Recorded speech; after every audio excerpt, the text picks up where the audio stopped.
വളാഞ്ചേരിയിൽ കൊലവിളി പ്രസംഗവുമായി youth league പ്രാദേശിക നേതാവ്.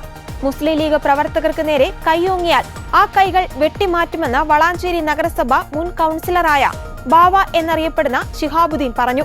തല്ലിയവരെ തിരിച്ചു തല്ലാതെ പോവില്ലെന്നും ശിഹാബുദ്ദീൻ പറഞ്ഞു. വീട്ടിൽ കയറി കാൽ തല്ലിയൊടിക്കും, എതിർക്കാൻ ധൈര്യമുള്ളവരുണ്ടെങ്കിൽ മുന്നോട്ട് വരണം, മുട്ടുകാൽ തല്ലിയൊടിക്കും എന്നാണ് ശിഹാബുദ്ദീൻ പറഞ്ഞത്. തദ്ദേശ തെരഞ്ഞെടുപ്പിന്റെ ഫലം പുറത്തുവന്നതിന് പിന്നാലെ നിരവധി സ്ഥലങ്ങളിലാണ് രാഷ്ട്രീയ പാർട്ടി പ്രവർത്തകർ കൊലവിളി പ്രസംഗവും അക്രമവും നടത്തുന്നത്. മുസ്ലിം ലീഗ് നേതാക്കൾ വീട്ടിൽ കിടന്നുറങ്ങില്ല എന്നും അരിവാൾ കൊണ്ട് ചില പ്രയോഗങ്ങൾ അറിയാമെന്നും ഫാറൂഖ് ഏരിയ കമ്മിറ്റി അംഗം സമീഷ് ഭീഷണിപ്പെടുത്തുകയായിരുന്നു. അതേസമയം UDF സ്ഥാനാർത്ഥിക്ക് വേണ്ടി പ്രചാരണം നടത്തിയ വനിതാ ലീഗ് പ്രവർത്തകർക്കെതിരെ മജീദ് അധിക്ഷേപ പ്രസംഗം നടത്തി.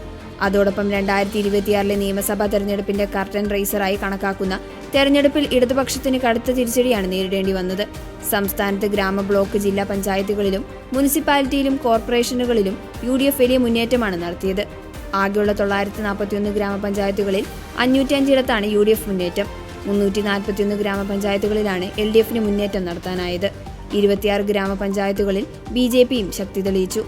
ആകെയുള്ള 86 മുനിസിപ്പാലിറ്റികളിൽ 54 UDFും 28 LDFുമാണ് നേട്ടമുണ്ടാക്കിയത്. 2 മുനിസിപ്പാലിറ്റികളിൽ BJP നേട്ടമുണ്ടാക്കി. ആകെയുള്ള 6 കോർപ്പറേഷനുകളിൽ 4 UDFും 1 LDFും 1 NDAയുമാണ് നേട്ടമുണ്ടാക്കിയത്. ബ്ലോക്ക് പഞ്ചായത്തിലും UDF തന്നെയാണ് നേട്ടമുണ്ടാക്കിയത്.